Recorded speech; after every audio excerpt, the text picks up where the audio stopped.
Hey,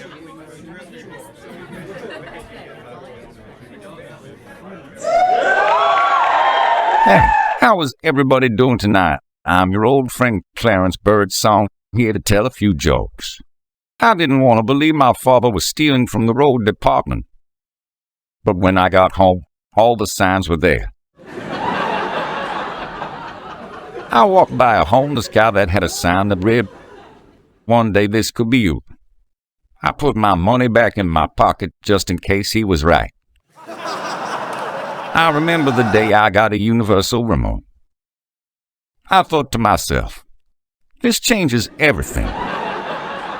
This morning, some clown opened the door for me. I thought to myself, that's a nice chester.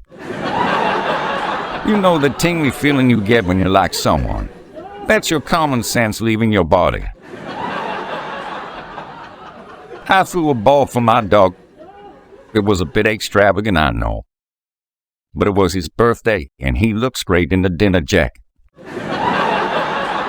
Well, my time is up, folks. I hope you had a smile or two. And I will see you next time.